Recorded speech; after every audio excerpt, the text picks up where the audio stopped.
very much under threat, especially because of the COVID-19 situation, is this idea of disinformation. Disinformation is threatening not only health when bad advice is being shared on WhatsApp or other problematic social media platforms, but even human rights that were already under threat even way before the pandemic.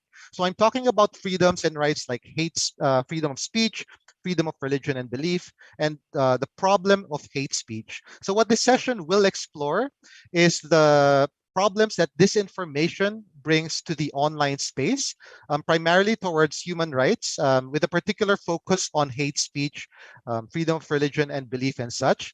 We hope to talk about problems and also solutions from three perspectives: the government's contributions to problems and solutions, tech platforms as well, big tech, and finally, civil society. We hope to get some recommendations from our speakers on concrete next steps. So hope you stick around. There will be a question and answer portion after their talks. So without further ado, with us today are three speakers who are experts on the themes that I have just mentioned. First, we have Gaia from APC. She is a lawyer with a background in international law and human rights, international and regional human rights mechanisms, research, and advocacy. Currently, she served as Asia Policy Regional Coordinator at APC. Gaia will deliver a presentation about hate speech, disinformation trends across Asia. Second, we have Harry Sufemi, an engineer who dedicated himself to fight disinformation and misinformation in Indonesia. He founded Manfindo, the Anti-Slander Society, an organization that focuses on fact-checking on social media platforms. This organization has been collaborating with publishers, tech platforms, and state agencies in several separate platforms. And finally, we have Dulam Korlu Batar, or Duya. She is the co-founder of Nest Center for Journalism, an organization that aims to diversify news flow and giving space to underreported topics in Mongolia. Duya will expound on her work as an example of this citizen-centered approach that we're going to talk about, especially when it comes to tackling disinformation and human rights issues such as hate speech. So without further ado, here is our first speaker, Gaia of APC. Take it away, Gaia. Thank you, Red. And I'm really glad we are having this conversation. Please feel free to ask me to slow down if you feel like I'm going too fast, or if you'd like me to expand further on something I'm saying. It's really timely that we're talking about hate because around the COVID pandemic, what we really saw is like an explosion of hate speech online because of the multiple other kinds of curbs people were facing, right? For that, we need to first sort of unpack what hate is and what hate speech is. Internationally, as of today, we do not have an agreed definition of hate speech. Different countries regulate hate speech in their own different ways, right? But the UN Action Plan on Hate Speech tries to frame hate speech as any sort of written or behavior or written speech of any kind that is meant to be pejorative or discriminatory based on a person's identity. Um, there's a wide group of identifying factors that the action plan talks about. Predominantly, one of the major ways through which we see hate speech is for religious identity, for ethnicity, for gender. It could be for multiple markers like that, right? But what is something that we need to sort of fix our understanding around hate speech is that it is not gender specific, it is not religion specific, or any of those other marker specific. And what I mean by that is hate speech is not an Islam problem, hate speech is not a Hinduism problem, and hate speech is definitely not an invention of any particular religion. And Asia is a fantastic example to show how perhaps secular hate speech is in that sense, right? Because if you look at the example of Sri Lanka, you see strong hate speech emanating from Buddhist circles or Buddhist fundamentalist circles. And you see the same thing in Myanmar. Whereas you see hate speech against Christians in certain jurisdictions, like perhaps Vietnam and other spaces, even in China in some cases. And then you see very strong hate speech coming from Hindu right wing or fundamentalist groups in India. So, what it ultimately, and of course, there is also hate speech that comes from Islamic right wing groups, be it in Indonesia, Pakistan, Bangladesh, it could be any of those countries, right? So, what all of this points to is that hate speech is a majoritarianism issue. It is an issue that stems from intolerance and an unwillingness. Sorry, I just realized my computer is running out of charge. So, please give me a second. Sorry, I thought I had taken care of this. Okay. So, what it essentially shows us is that it's a question of majoritarianism and intolerance. And why does hate speech happen, right?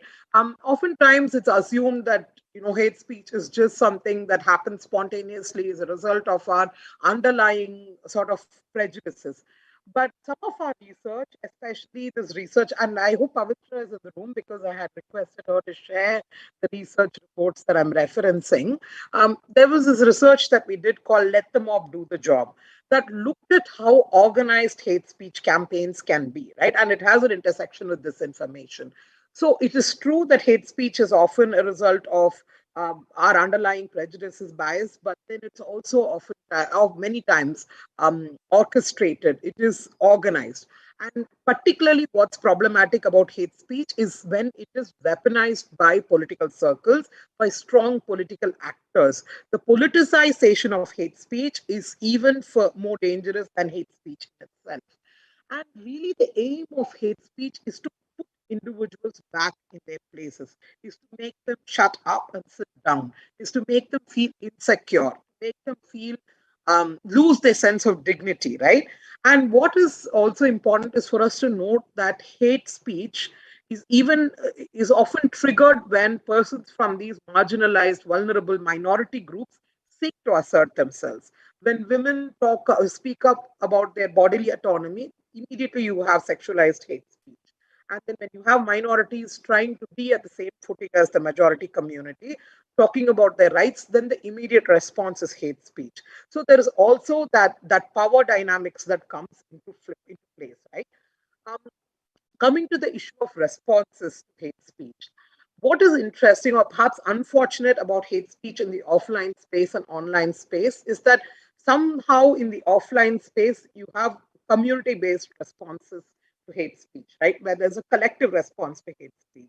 But what happens is in the online space, oftentimes individuals are left to feel like they have to fend for themselves, correct? Because there is organization at the end of hate speech emanating users, but there isn't that kind of organized responses that come from the targets. And and so that sort of is something we have to keep in mind when it comes to individual responses.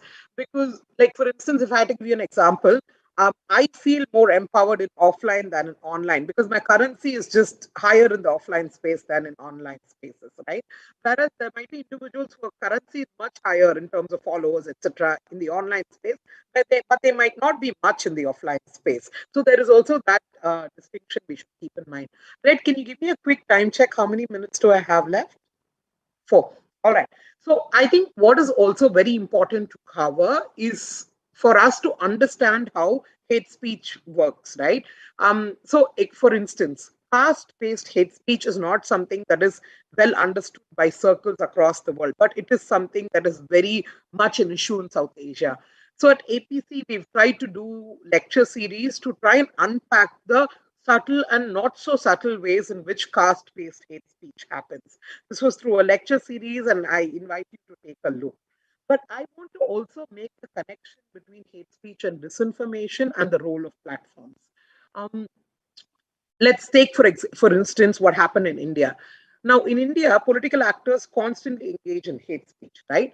But what happens is people engage from the minority community when they engage in religious speech, or when they engage in criticism against a religion or religious practice, they are targeted through hate speech laws, right? That's a legitimate expression. What we need to remember is that rights are held by individuals, not religions per se, right? Hate speech actually targets individuals and communities and not really notions of identity in that sense, right? Um, what had happened in India, for instance, is that Facebook had not only failed to address hate speech, they actually actively shielded the people who had generated hate speech.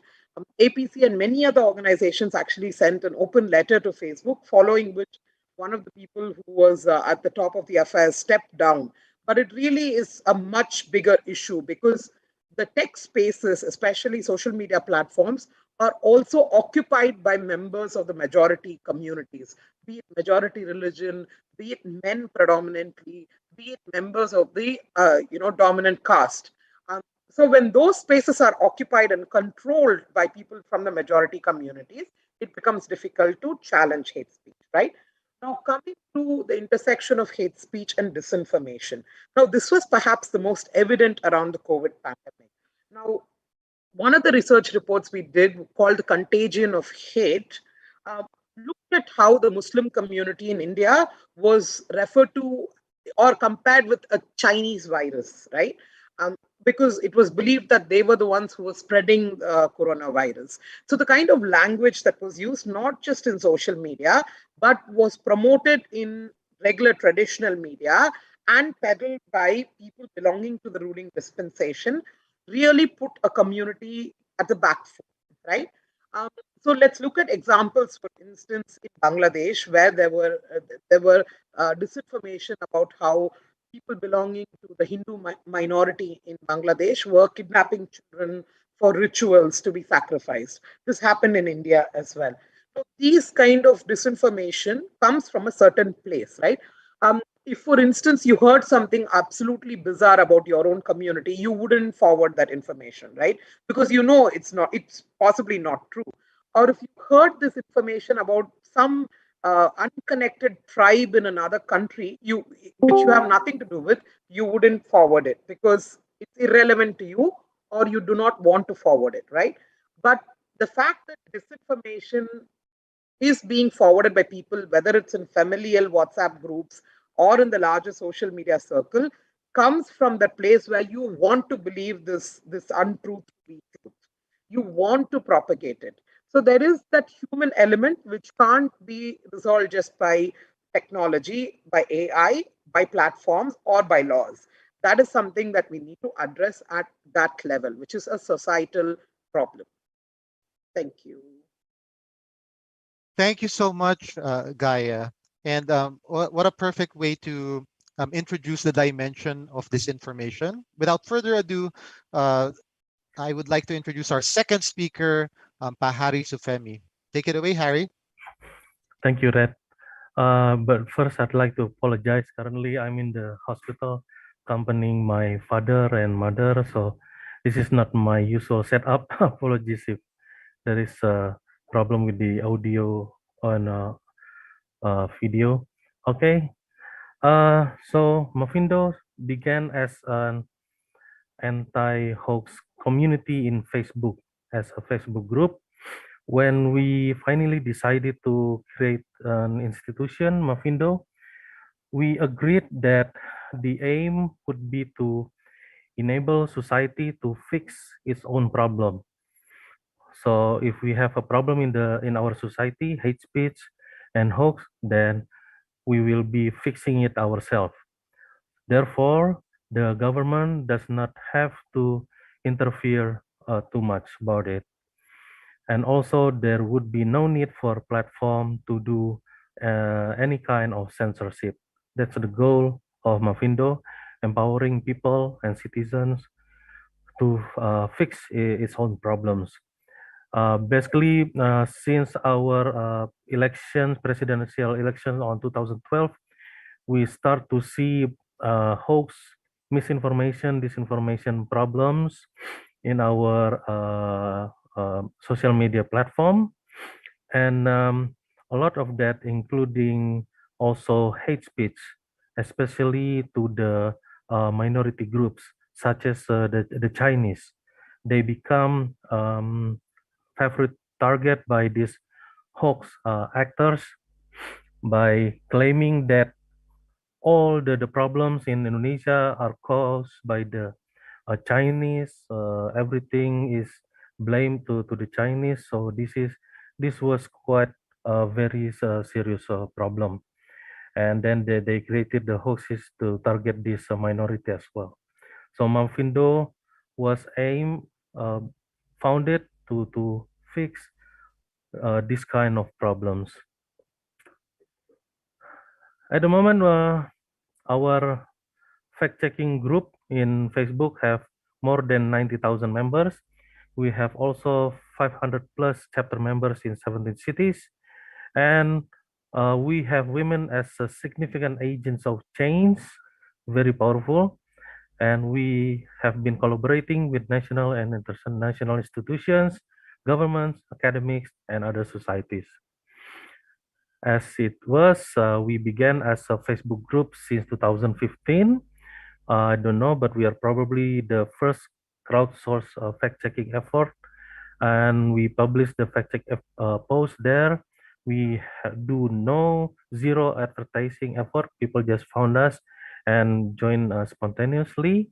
And before we knew it, we have thousands and thousands of members. So Manfindo was formally established as an institution on 2016.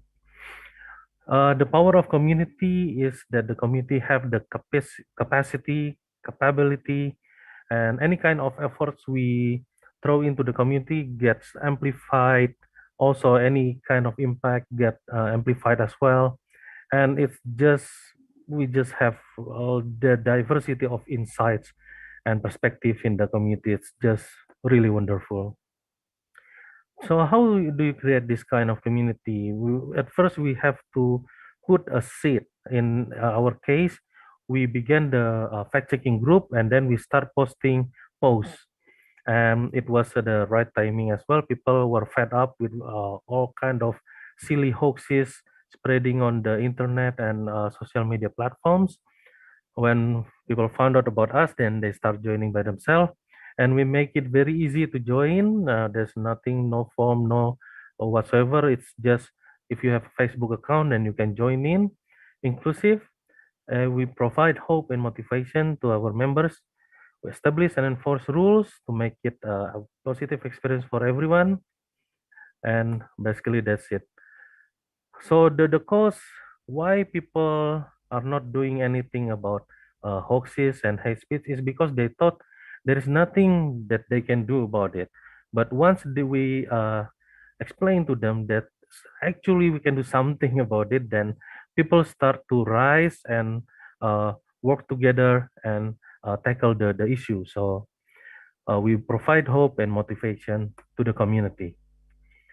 We had to create rules, but we try to minimize the rules as little as possible because we like to have flexibility in our community, but we need a minimum number of rules to avoid chaos.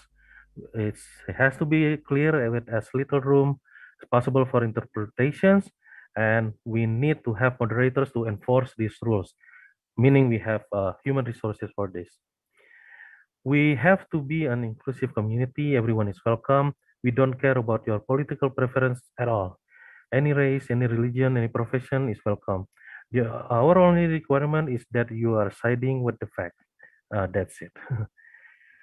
We also try to make the community to have positive interactions. We say that having fun is a requirement. No place for ego. This is the place for everyone together. This is a safe place for everyone. Everyone can work together and have fun together in combating hoaxes. And because combating hoaxes and hate speech, it's not simple work. It can be pretty hard at times. So in the community, they provide support to each other. It's very, very wonderful. Some things to watch in our community is no place for ego. This is a place for everyone. No one is above everyone. We don't want negative interactions. We tell people not to be a narcissistic and not saying bad things, support your friends and so on. And once your community flourishes, there will be hostile takeover attempts. Lessons learned. Women are powerful drivers A lot of champions in our community are women. Youths have amazing energy. They sometimes need directions, but that's it. They can do it by themselves. You let them running, and they will achieve a lot of amazing things. Diversity means amazing insights and perspective. Community need to be actively maintained and nurtured, and basically humans are amazing. That's it for me. Thank you very much. Thank you so much, Pahari. And with 2 minutes to spare, I was actually filling in the application form to join Mafindo already. Like, that was such an inspirational introduction to Mafindo. Yeah, I look forward to hearing more about it in the conversation letter. Again, a reminder to the people in the chat, you can drop in your questions and we will get to them in the Q&A after our third speaker shares her bit. She is Duya of the Nest Center for Journalism. Take it away, Duya. Good afternoon, everyone, and thank you very much all for taking your time to participate in this discussion today. So I'm going to be sharing Nest Center and Nest Center's experience of combating misinformation, disinformation, and malinformation in Mongolia. And a certain part of our operation includes fact-checking false hate speeches. So as we are a fact-checking organization, we have to limit combating hate speech when they are have some sort of factual errors. So I'm assuming the admin will share my slide, or do you prefer I share it from my own screen? Okay, I'll just try and, okay, great. Here it is. Okay, so first of all, let me introduce who we are. So Nest Center for Journalism, Innovation and Development NGO is a fairly new NGO. We were established only a year and a half ago. And our goal is to diversify news flow in Mongolia because currently more than 70% of all the news coverages in Mongolia are only political news coverage, and the remaining 30% are divided among other topics. And we aim to give space to underreported topics in the media environment.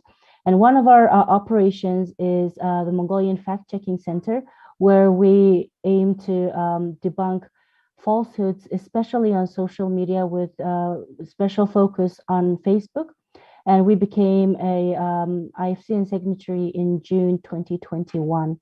And what we have been doing in the past year is, as we are a new organization, we fact-checked over 100 online disinformation and misinformation. And according to our experience, we have seen that professional media organizations that have professional editorial teams do not mostly produce false information, but majority of them originate from social media, from personal profiles. And out of the 100 misinformation that we have debunked, about 10% of it has been hate speech. And we have a policy of not publishing the fact check if the hate speech turns out, like the facts that are in the hate speech turn out to be true. We do not publish them because our policy states that whether or not someone's wrongdoings, if that is especially not like a political, a person who holds a political position and whose actions is regulated by certain legal environment, then we do not publish it, because our policy is that nobody has to be penalized on social media before a court decides he or she has done something wrong. So we do not publish those that, mostly do not publish those that are that turn out to be true, and mostly publish the ones that are misleading or false. And our understanding of hate speech at Mongolian Fact-Checking Center is a type of information on the social media that may lead to physical harm of a person by himself or by others. So those are that's the definition that we use when we identify hate speech on social media.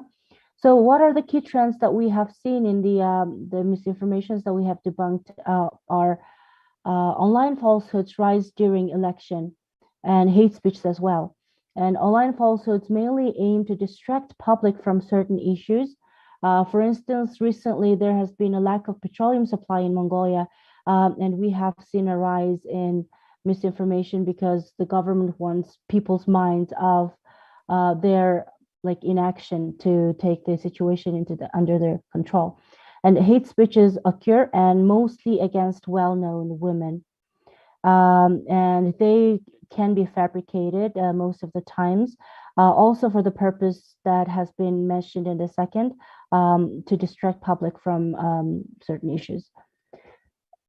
Okay, so government has made certain efforts to tackle misinformation in Mongolia using legal means. There has been an establishment of a professional state. There has been an establishment of a professional state organization against misinformation under the General Police Authority. So if an individual posts some kind of misinformation or misleading information, regardless of it has been not harmful or his or her own opinion, this unit has the right to kind of examine the authenticity of the information and pose some sort of criminal or legal sentences to that person. And there is one other fact-checking center on top of Mongolian fact-checking center, which is factcheck.mn, and which makes it two organizations or professional organizations combating misinformation in Mongolia. So what's the state of hate speech and defamation in Mongolia? So there's a law called discrepancy law, and under this law, a person has the option to file a complaint to the court if he or she feels that his or her own professional reputation or personal reputation has been under risk caused by a coverage on the newspaper or any type of media. And the law has been approved in 2017. And since then, the number of complaints have been rising to the court, and mostly journalists have been sentenced under this law. So in 2017, 4 journalists have been sentenced out of 28 complaints. 17 journalists and 1 media organization have been sentenced in the second year of the implementation of the law. And in 2019, 4 journalists and 1 media have been sentenced. So according to this law, a media organization is fined by 20 million tugriks, which is about 10,000-ish US dollars. And if the journalist is found guilty of the charges, then they're fined about like a little less than 1,000 US dollars. So by the difference of the number of the complaint and the number of journalists and media organizations that are actually being sentenced, we can see that this law is not like 100% serving the good of the people, because 33% of the complaints come from politicians. So politicians have been increasingly using this law as a tool to hush news organizations from reporting on them. And also, as we have seen in the first slide, professional media organizations are not the main producers of hoaxes and hate speech. Okay, so these are more about the regulations. Mongolian fact-checking centers take on the state's efforts to combat hate speech and misinformation have been mostly focusing on protecting themselves and politicians from media coverage. So, I think this can be seen from other additional information on the regulations that the state has been posing. So the General Police Authority and the Communication Regulatory Committee approved a joint regulation which bans public to publish any sort of information that may mislead, may be accurate about the pandemic in 2020. So this has been approved, I think, early 2020, but it was supposed to be active until the end of July this year, but this has been extended. And even like regular citizens who have posted their opinions about the state's methods of regulating the pandemic situation have been fined and taken into account to a certain extent. So what I'm trying to say by this is when we look at hate speech and misinformation on social media, we have to be cautious because certain actors, especially the state in Mongolia's situation, may use those phenomena against the free press or your right to have your own opinion. So I'll just so there's two laws out of the discrepancy law that are regulating defamation and falsehoods and hate speech in Mongolia. So one is Criminal Code of Mongolia and the other one is civil law. So under the criminal law, if you have if you're charged under the criminal law, then you will have, like, as a citizen or as a person, you will have this record on yourself as a criminal for the rest of your life. So what are some lessons and observations that Mongolian Fact-Checking Center has observed during the past year is that digital-first media with professional editorial staff are not the main publishers or producers of false information. Misinformation is not distributed faster, is distributed faster when people sharing the contents that were shared by their parents and relatives. So this emphasizes the importance of educating all levels of the population equally when we want to combat hate speech or misinformation. Politicians have made great use of the phenomenon misinformation to limit professional journalistic activities. Misinformation distributes faster and lives longer when the public do not trust professional media. And the fastest and most effective way to combat misinformation is by educating the public. And by saying so, when we talk about educating the public, we mostly concentrate only on the youth because we believe that part of the population is easiest to influence and easiest to make change.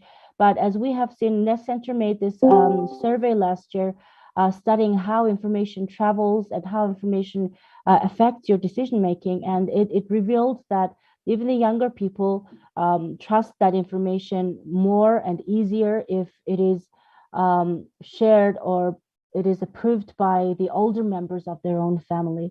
So it emphasizes the importance of educating the public in a very balanced way among different age groups. So Mongolian Fact-Checking Center does this volunteer training time to time. But since the pandemic hit Mongolia about a year ago, it has been a challenge for us to do online training because it is a very complicated topic. So we did 5 volunteer trainings, all of which were offline prior to the pandemic, and it covered 60 people because of the limitations of the number of people we can have in the same room. And we also introduced this reward-based system for volunteer fact-checkers.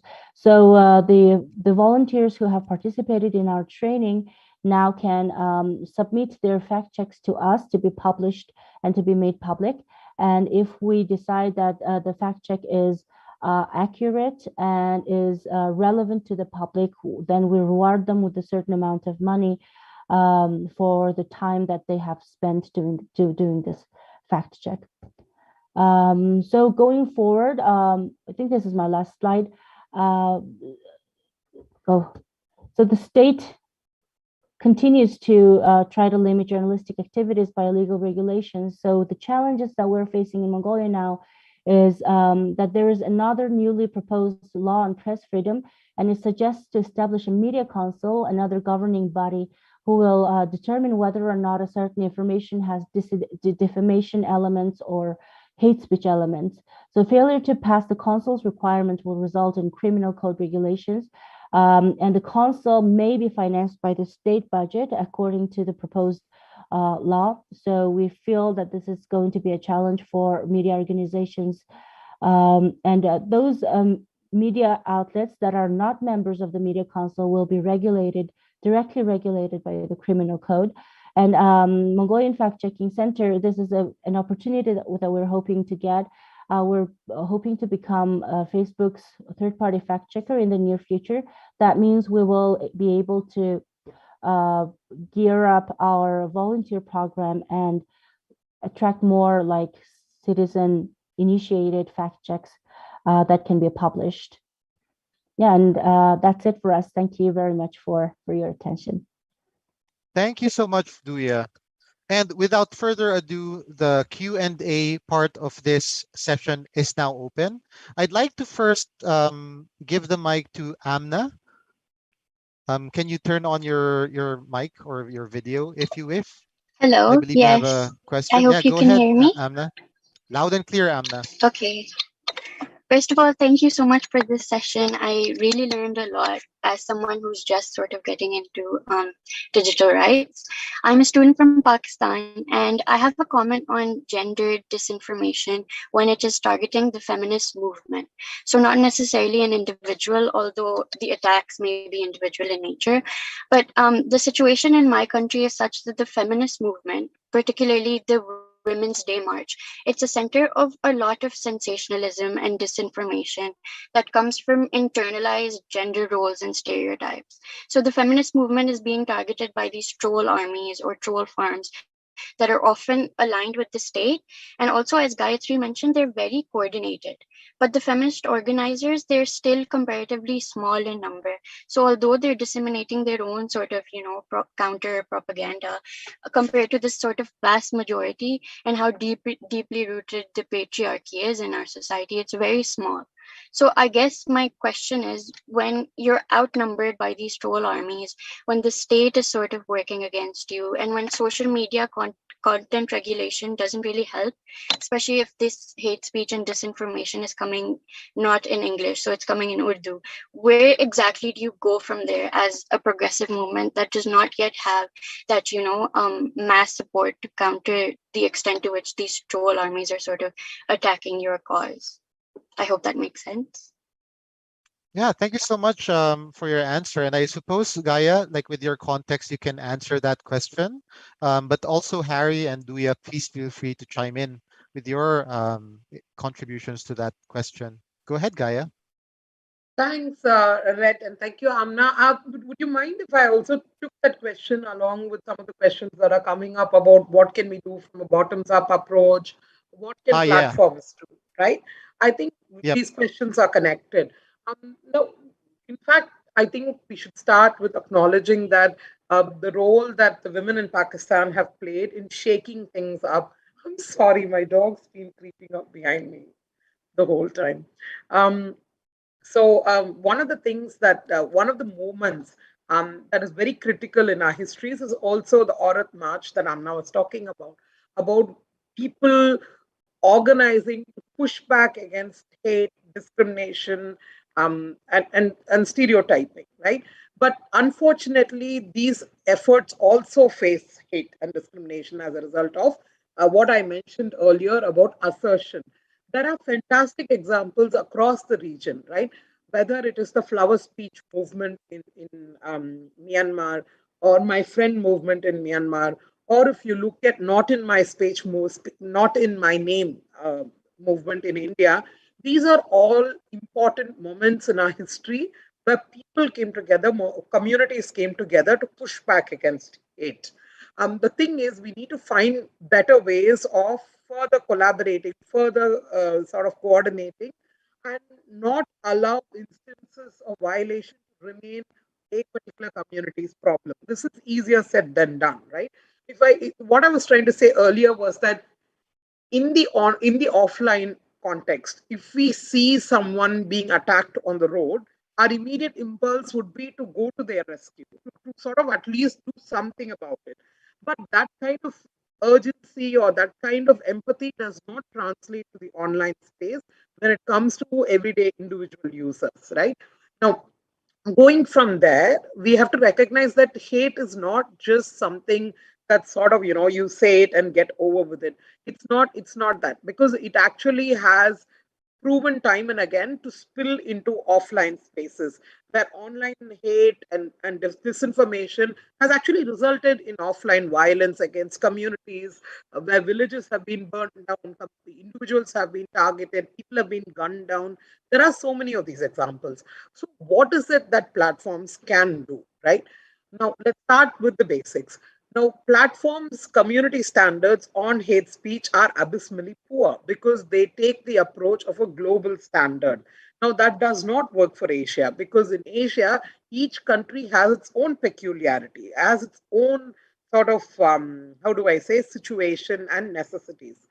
This is a dangerous approach, I'm aware of it, because if we start looking at community standards that are country based, what would happen is also that would open the door for dilution of free speech standards. But it's something we have to be vigilant about. What is really fantastic about initiatives like Manfindo is that they come up with a community based solution, right?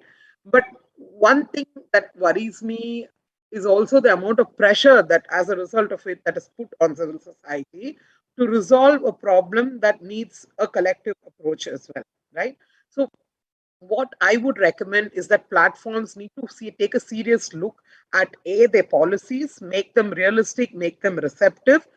B, invest a lot more resources than what you are doing right now in terms of making sure hate speech is at least blocked or temporarily taken down till it can be, argued over. But that again is sort of a dangerous position to take. But it's something I'm saying fully aware of the fact that this has consequences. But I think the most important thing platforms can do is not just take content down. When, say, for instance, I've put out hate content, it's not enough if you put a gray screen on my content or take it down. You need to take the time to communicate with me as to why my content was taken down and what was problematic about it. Now, what Facebook and Twitter do at the moment is that when they take your tweet down or when they suspend your account, they basically say that, well, you violated community standards, as if community standards is the be all and end all. There is no language of harm that they use, right? I think platforms need to write to users whose content has been taken down by explaining what was problematic about their content, the kind of harm it could have actually caused, right? Because I still want to believe that there is a sense of decency in all humans, and maybe sometimes people put things out without actually realizing the harm it can cause. I'm not sure if that responded to the question, but that's what I think about it. Thank you so No, much, Gaia. definitely. Thank you so much. And thank you so much for that very thoughtful question, Amna. I've typed into the chat, for those who aren't looking at that chat, the bottoms-up approach question that Gaia was also answering. Harry, anything that you'd like to add to that? Sorry, I was too busy typing in the chat box. Can you tell me No the worries. question again? Oh, that was quite the long one. But instead of focusing on Amna's question, which I think Gaia very squarely responded to, let's move on to the question of Deborah, which was about the approaches to addressing disinformation. So Manfindo takes a citizen approach so that you wouldn't have to rely on legislation, on government, on tech platforms anymore. Can you tell us like the inherent advantages and disadvantages of such an approach? I guess some related questions here is, who really is to determine what is disinformation? Who makes the call? Who can make that objective and unbiased assessment, right? And when government does it, like, of course, we're afraid that it can be self-serving. When citizens do it, maybe they're lacking the context that government or big tech platforms have because they see like the bigger picture. So I'll pass the mic to you, Harry, and then shortly let us know about Nest Center's approach, Duya. Go ahead, Harry. Yes, thank you. As I said before, one of the things that we did was establishing rules, and that's among the key things to do. As soon as we establish Manfindo, we look around for the proper rules or methodologies to handle hoaxes. So we found this methodology created by First Draft. So we adopted it and we created into rules. So this is how you classify which is hoaxes or not. because it's done by the well-known academics, and it's created. It's very robust and comprehensive. And the more important thing is we are very transparent about it. This is our methodology. This is how we work. So no one is questioning the how we work. And so that's how you do it. We create rules, so everyone in the community is doing things the same way. We have ways to establish which is hoaxes and which is not. So rules are important, and also methodologies, and more importantly, transparency about how we do things and why we did it. So yeah, with the community, all sorts of things be becoming possible sometimes. But another thing is sometimes you can be too busy with the doing work together with your friends in the community. You forgot to monitor your own impact. So and in many cases we thought we failed to do some activities properly, but then someone else reached out to us and saying, hey, good job on this. And we were surprised. Turned out they have been monitoring our work instead of ourselves. So, and in many cases that's how we found out how we impact the society overall. For example, there was this election in West Kalimantan. We were just reacting. This is a very high risk community, so we created a special team to handle the hoaxes during the local elections there. Then it was IPAC, Sydney Jones, that told us that Manfindo managed to avoid several real life riots in the area. And yeah, thankfully we have friends that help us do that instead. That's it from me. Thank you. Thank you so much, Harry. Duya, go ahead. Okay, to answer the question about who decides whether the misinformation is false or not, I think the global agreed approach to that is professional fact checkers. And at Mongolian Fact Checking Center, we go by the International Fact Checking Network's principles, which ensure that the verdicts on whether the piece of information is true or not is based following the six main principles agreed by the International Fact Checking Center to ensure that those are objective. And also to answer some of the questions in the chat, why falsehood information, according to a slide of your presentation, mainly attack women in Mongolian cybersphere. I think that is quite common, not only in Mongolia, but internationally. What we have seen is when a type of hate speech or a type of information that strongly addresses personal matters connected to a person gets more viral when it's about a woman. So if the government or some sort of entity is producing misinformation to distract the public from certain event that's happening, then the misinformation or hate speech about a woman is the go-to. We have several kind of guesses about as to why that happens. So probably in the case of Mongolia, majority of the social media users are women, and women interact more to information about women. Probably that's why, but it's only a guess. We don't have like a survey or study to prove or not whether or not that is true. And also more curious about the challenges in depending so much on such a community-powered bottom-up approach for countering hate speech, and what extent can this approach work, and what are the limitations, and can volunteer-based approaches be sustainable, are other questions that we've seen in the chat. So about sustainability of volunteer based approach, I don't think this is the most sustainable way to kind of ensure continued operation. There has to be some sort of monetary element to keep people doing that, because we are using time out of those people. So at Mongolian Fact Checking Center, we're looking into possibilities of having a business model where the fact-checking operation can also kind of pay for the time that it's using, instead of depending on grants and donor money. So yeah, that is it to wrap up.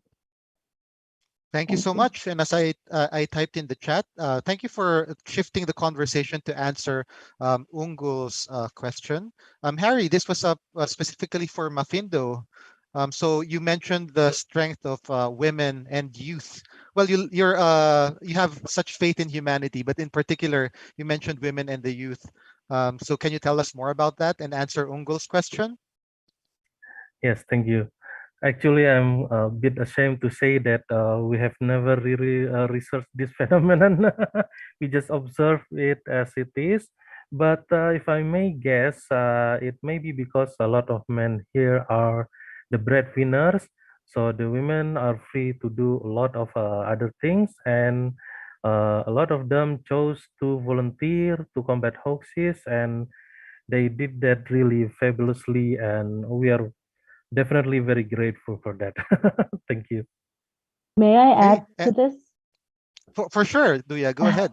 Because at Mongolian Fact Checking Center, we are also 100% women. And I have been trying to hire men to do fact checking, but I think, I mean, there are great journalists who are men, but when we do fact checking, I think it requires very meticulous attention to detail kind of nature. So probably that's why women are like more suited for this, because for our case, we didn't decide to be all women, but it just so happened that way. Even though we tried to hire more men, it's just not happening. So probably it has to do with the physical attributes that women have. It's just, yeah. Thank you for that, Duya. And Gaia, go ahead. Yeah, I kind of wanted to add to what Harry was saying. Perhaps one of the reasons why women are also good at responding to hate and disinformation is because we're just so used to it from a very young age. No, we are repeatedly exposed to constant disinformation about our bodies, about our abilities, about what we can and can't do. Constantly exposed to hate from family to in school, and you just know it, no? Because one of the things about hate and also disinformation, Red, is that whether or not you can define it, you know it when you see it. Yeah, when you see a piece of hate speech, there's something, you will have an instinctive reaction to it, and probably women just have been dealing with it for way longer than most men would. All right. And we have a number of other questions in the chat, but I'd also like to give the final word to our speakers for their closing statements. But thank you so much, Harry, for answering Maria's question in here. Please make sure that you read this answer very good. But for now, let's do it in the order of the speaker. So Gaia, a closing statement, and if possible, also a call to action to our audiences who are very much excited to contribute to addressing the problems that we have been talking about at this session. Go ahead, Gaia. Yeah, I think as far as the call goes, I've already mentioned in my intervention, I think at a societal level, we just need to care more, and that we should be willing to get into fights with people that may seem to be nasty, which might be inconvenient, but we just have to set the time aside to put our foot back into to defend the people who are being attacked, push back against the people who are doing the attacking. And as far as platforms go, I think there is a necessity to pressurize them to be more receptive to national context in terms of the kinds of attacks we have, to push them to spend more resources on responding and not just be obsessed with the notion of community standards, to actually get a little bit more obsessed with human rights dignity, right? But I think I just wanted to wrap up with one thought to Red, which is, why should APrIGF care about conversations about hate and disinformation? Because hate and disinformation leads to exclusion. And if you want an inclusive internet, if you want an internet that people can trust, if you want a safe internet for everyone, I think the APrIGF community, the forum needs to put a lot more emphasis on the plight and the situation and experience of those who are marginalized. Thank you so much, Gaia. And following the order, I'm passing it now to Harry. Go ahead, Harry. Thank you.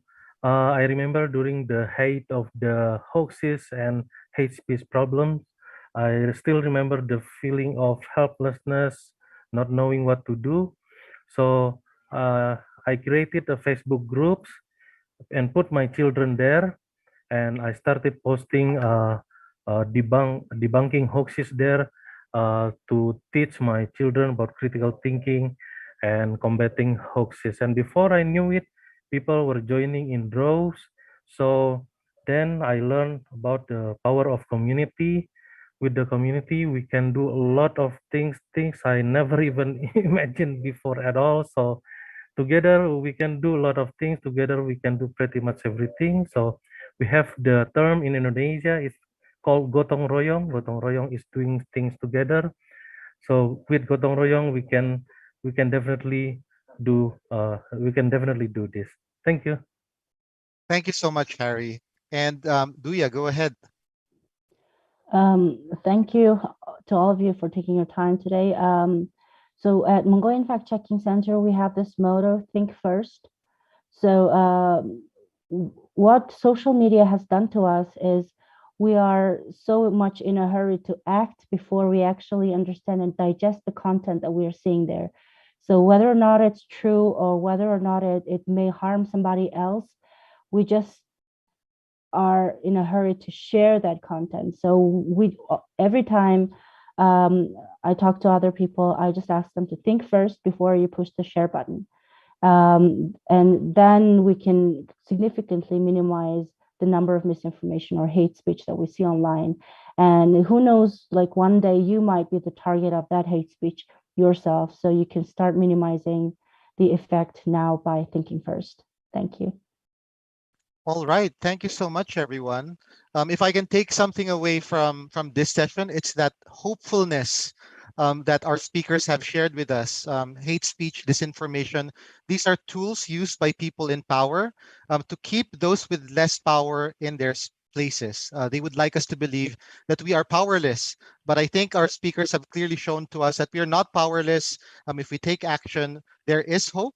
And we can contribute in our own ways to building a more inclusive society. And inclusivity is, I think, the antithesis of the hate speech and disinformation agents. So thank you so much, everyone. There are a number of messages from the APrIGF crew. Please do read them.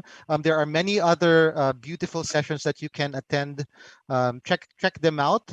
And if you would like to check out the information of our speakers, it should be in the session details. Do check out their organizations and the good work that they are doing. Consider supporting and even joining their organizations. Thank you so much, speakers. Thank you so much, Asia, APrIGF. On behalf of Kat and Maria of Engage Media, have a good day, everyone, and see you next time. See you. That was a pleasure. Thanks a lot. Bye. Thank you so much, everyone. Thank you very much. Thank you. Bye.